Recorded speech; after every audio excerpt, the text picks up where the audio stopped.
Hello, good morning साथियों। कैसे हैं आप सब?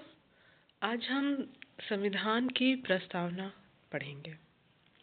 जैसा कि आप सब जानते हैं, प्रस्तावना को संविधान का परिचय पत्र भी कहा जाता है। इसे संविधान की कुंजी भी कहा जाता है। इग्नोर करिएगा, थोड़ा सा कोल्ड हो गया है मुझको, इग्नोर करिएगा उसे। पंडित नेहरू द्वारा 13 दिसंबर 1946 को हमारा जो उद्देश्य प्रस्ताव था, उसे पंडित नेहरू द्वारा सर्वप्रथम 13 जनवरी 1946 को प्रस्तुत तथा संविधान सभा द्वारा अपनाए गए उद्देश्य प्रस्ताव कब अपनाया गया था? इस उद्देश्य प्रस्ताव को संविधान सभा द्वारा जब उद्देश्य प्रस्ताव को अपनाया गया तो उसकी तारीख थी 22 जनवरी 1947 को। ओके, और आप सब जानते हैं कि एक सेकेंड होल्ड करना। अब सही है। ये थोड़ा सा मोटा वाला ब्रश आ गया था। खैर, पंडित नेहरू द्वारा सर्वप्रथम उद्देश्य प्रस्ताव को जो प्रस्तुत किया गया वो 13 दिसंबर 1946 को प्रस्तुत किया गया तथा संविधान सभा द्वारा इस उद्देश्य प्रस्ताव को 22 जनवरी 1947 को स्वीकार किया गया। इसी का उद्देश्य प्रस्ताव का परिवर्धित रूप ही हम वर्तमान में प्रस्तावना के रूप में जानते हैं, जिसे प्रस्तावना कहा गया। प्रीएम्बल ऑफ कॉन्स्टिट्यूशन, ये भारतीय संविधान का दर्शन भी है। सर्वप्रथम अमेरिकी संविधान में प्रस्तावना को सम्मिलित किया गया था। ये कई बार क्वेश्चन आता है कि सबसे पहले प्रीएम्बल को कहाँ यूज किया गया था, तो सर्वप्रथम अमेरिकी कॉन्स्टिट्यूशन में प्रस्तावना को सम्मिलित किया गया था। अब मोस्ट इम्पॉर्टेंट थिंग, कई बार आपने देखा होगा यूपी पीसीएस में कई सारे क्वेश्चंस आए हुए हैं। कहाँ से? प्रस्तावना से हर बार क्वेश्चन बन के आते हैं।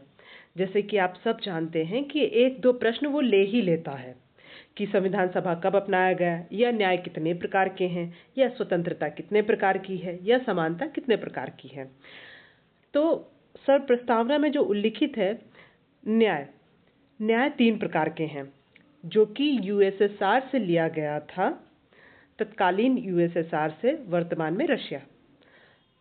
3 प्रकार के न्याय हैं हमारे संविधान में: सामाजिक, आर्थिक व राजनीतिक। स्वतंत्रता की बात करते हैं तो स्वतंत्रता 5 प्रकार की हैं, जिसमें विचार की स्वतंत्रता, अभिव्यक्ति की स्वतंत्रता, धर्म, विश्वास व उपासना की स्वतंत्रता है। समानता 2 प्रकार की हैं, प्रतिष्ठा और अवसर की समानता है। कई बार पूछता है कि समानताएं कितने प्रकार की हैं प्रीएम्बल में, तो आप कहेंगे कि प्रतिष्ठा की समानता और अवसर की समानता। आर्थिक समानता नहीं है। आर्थिक, ये बहुत ध्यान देने की आवश्यकता है, ठीक है। आर्थिक जो है वो न्याय की बात कर रहा है कि हमें सामाजिक, आर्थिक व राजनीतिक न्याय 3 प्रकार के होते हैं। स्वतंत्रता 5 प्रकार की है, जिसमें विचार, अभिव्यक्ति, धर्म, विश्वास व उपासना है। समानता 2 प्रकार की है, प्रतिष्ठा और अवसर की समानता। आज तक, अभी तक प्रस्तावना में सिर्फ एक बार ही संशोधन हुआ है, जो सबसे मेन है 42वें संविधान संशोधन 1976 के द्वारा। प्रस्तावना में अभी तक केवल एक संशोधन हुआ, जैसे मैंने बताया, जिसमें 3 नए शब्द प्रस्तावना में जोड़े गए, जैसे समाजवादी, धर्मनिरपेक्ष और अखंडता। इससे भी कई सारे प्रश्न कई बार आए हैं कि मूल संविधान का जो प्रस्तावना है वो कैसा था मूल प्रस्तावना में, जिसमें समाजवादी, धर्मनिरपेक्ष और अखंडता की बात नहीं कही गई थी। लेकिन 42वें संविधान संशोधन 1976 के द्वारा इसमें 3 नए शब्दों का प्रयोग किया गया या जोड़ा गया: समाजवादी, धर्मनिरपेक्ष और अखंडता। ठीक है, ये आप कहेंगे। वर्तमान में प्रस्तावना संविधान का भाग है, बिल्कुल।